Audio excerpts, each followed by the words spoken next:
Johnny walker, एक महान हास्य अभिनेता की प्रेरणादायक कहानी, जन्म और प्रारंभिक जीवन की बात करें तो जॉनी वॉकर का असली नाम बदरुद्दीन जमालुद्दीन काजी था।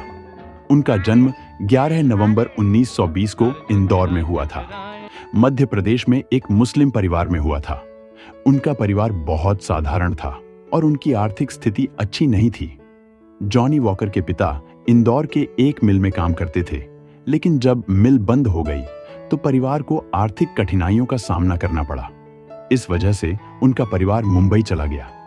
मुंबई में बदरुद्दीन ने अपनी शिक्षा पूरी करने की कोशिश की, लेकिन परिवार की वित्तीय स्थिति के कारण उन्हें जल्द ही पढ़ाई छोड़नी पड़ी। उन्होंने अपनी आजीविका चलाने के लिए कई छोटे मोटे काम किए। प्रारंभिक संघर्ष और बस कंडक्टर का काम मुंबई में बदरुद्दीन ने BEST Bombay electric supply and transport में बस कंडक्टर की नौकरी कर ली। वह अपनी नौकरी को केवल काम के रूप में नहीं बल्कि मनोरंजन का माध्यम मानते थे। अपने यात्रियों को हंसाने के लिए वह तरह तरह के चुटकुले और अभिनय किया करते थे।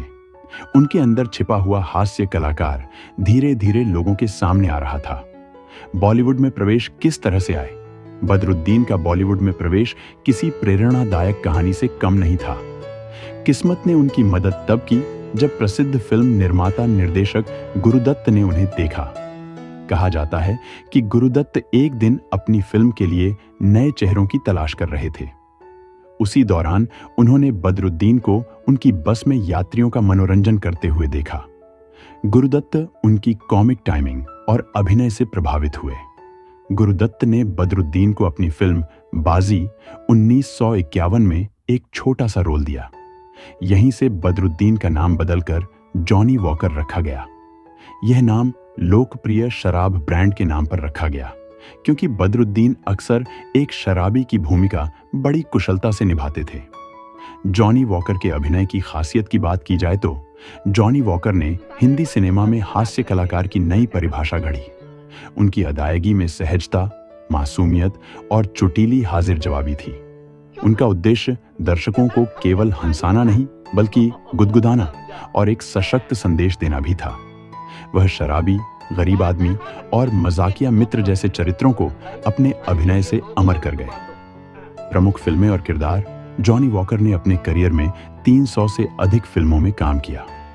उनकी कुछ यादगार फिल्मों और किरदारों में शामिल हैं बाजी 1551 में गुरुदत्त की इस फिल्म में जॉनी वॉकर ने अपने अभिनय की शुरुआत की। उनकी भूमिका छोटी थी, लेकिन दर्शकों ने उन्हें नोटिस किया।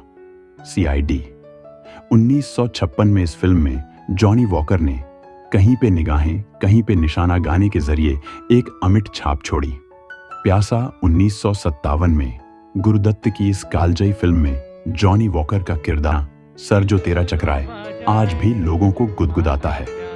मधुमती 1558 में बिमल रॉय की इस सुपरहिट फिल्म में जॉनी वॉकर ने हास्य भूमिका निभाई, जो फिल्म की गंभीर कहानी के बीच ताजगी लाती है। चाची 420 1997 में यह फिल्म उनके करियर के आखिरी दौर की प्रमुख फिल्मों में से एक थी, जिसमें उनकी हास्य शैली का एक अलग रूप देखने को मिला। गुरुदत्त और जॉनी वॉकर की जोड़ी ने हिंदी सिनेमा में हास्य को नई ऊंचाइयों पर पहुंचाया।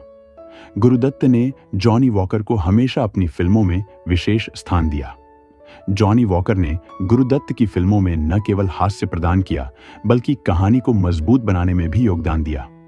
जॉनी वॉकर के लिए कई गाने लिखे गए जो आज भी याद किए जाते हैं।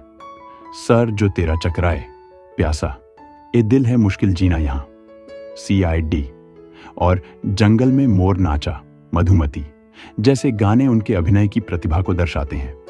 जॉनी वॉकर ने अपने करियर में कभी भी अश्लील या भद्दे हास्य का सहारा नहीं लिया। उनका हास्य स्वच्छ, बुद्धिमत्तापूर्ण और हर आयु वर्ग के लिए उपयुक्त था। उनकी फिल्में आज भी बच्चों और बड़ों को समान रूप से पसंद आती हैं। जॉनी वॉकर ने नूरजहां से शादी की, जो एक अभिनेत्री थी। उनके 6 बच्चे हैं। उन्होंने अपने परिवार को हमेशा प्राथमिकता दी और अपने काम को संतुलित रखा।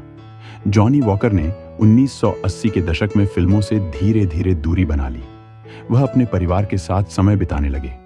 उन्होंने अपने जीवन के अंतिम वर्षों में सादगी और शांति से जीवन जिया। उनका निधन 29 जुलाई 2003 को मुंबई में हुआ। जॉनी वॉकर हिंदी सिनेमा के सबसे महान हास्य कलाकारों में से एक हैं। उन्होंने न केवल दर्शकों को हंसाया बल्कि यह भी सिखाया कि हास्य सिनेमा में भी गहराई हो सकती है। उनकी फिल्में और किरदार हमेशा भारतीय सिनेमा की धरोहर रहेंगे। जॉनी वॉकर की जीवन कहानी संघर्ष, प्रतिभा और सफलता की अद्भुत मिसाल है। उन्होंने यह साबित किया कि अगर किसी में हुनर और जुनून हो तो वह जीवन में किसी भी ऊंचाई को छू सकता है। उनका नाम भारतीय सिनेमा के इतिहास में हमेशा सुनहरे अक्षरों में लिखा जाएगा। तो दोस्तों, आपको ये स्टोरी अच्छी लगी हो तो एक लाइक जरूर करें। मेरे चैनल को प्लीज सब्सक्राइब करें। धन्यवाद।